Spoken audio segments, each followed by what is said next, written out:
अस्सलाम वालेकुम दोस्तों, कैसे हैं आप लोग। दोस्तों, सऊदी अरब में मौजूद हर मुसलमान की शदीद ख्वाहिश होती है कि अपनी ज़िंदगी को हरम की हदूद में यानी मक्का और मदीना में गुजारे। इस ख्वाहिश में इस वक्त मज़ीद इजाफ़ा हो जाता है जब मुक़द्दस तरीन मुबारक महीना रमज़ान करीम आ जाता है और रमज़ान करीम की आखिरी 10 रोज़े यानी आखिरी अशरे में हर मुसलमान की ख्वाहिश होती है कि मस्जिद नबवी सल्लल्लाहु अलैहि वसल्लम या मक्कातुल मुकर्रमा में मस्जिदुल एहराम में अपने आखिरी दिन जो 10 दिन हैं उनको गुजारे।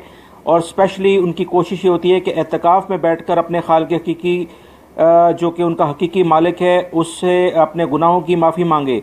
लाखों में से हज़ारों अफराद ये एतकाफ़ की सादत हासिल कर सकते हैं क्योंकि इन दोनों मसाजिद के अंदर जो जगह की कमी है उसको वो आड़े आ जाती है। दोस्तों, अभी मस्जिद नबवी यानी मदीना मुनव्वरा की जो इंतज़ामिया है उन्होंने एतकाफ़ के बारे में एक अहम तरीन फ़ैसला किया है जिसकी तफसील मैं आपसे शेयर करता हूँ। उसमें उन्होंने कुछ चेंजिंग की है जो कि आप लोगों को मालूम होना बहुत ज़रूरी है। मैं इसकी पूरी डिटेल आपसे शेयर करता हूँ। अगर आपने मेरे चैनल साथ मुस्तकीम को सब्सक्राइब नहीं किया है तो प्लीज़ उसको सब्सक्राइब करिएगा, लाइक करना मत भूलिएगा, बेल बटन लाजमी प्रेस करिएगा ताकि जैसे मैं कोई वीडियो अपलोड करूँ फौरी तौर पर आप लोगों को मिल सके।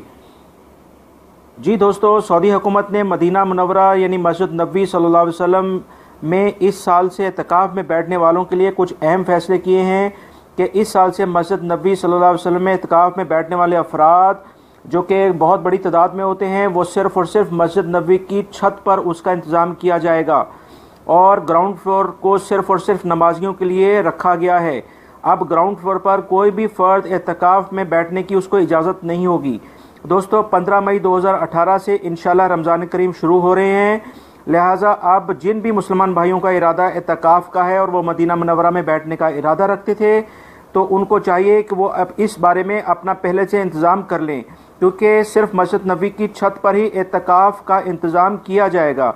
उम्मीद करता हूँ ये मालूमात आप हजरात के लिए काफ़ी फ़ायदेमंद होंगी और इसको सदका जारिया समझकर शेयर भी करें ताकि मुसलमान भाइयों के लिए आसानी हो। और जो भी हजरात एतकाफ़ में बैठे हैं वो मुझे अपनी दुआओं में लाजमी तौर पर याद करेगा। लाइक करना मत भूलिएगा इस वीडियो को और वीडियो को शेयर भी लाजमी करेगा। वीडियो देखने का बहुत बहुत शुक्रिया। अपना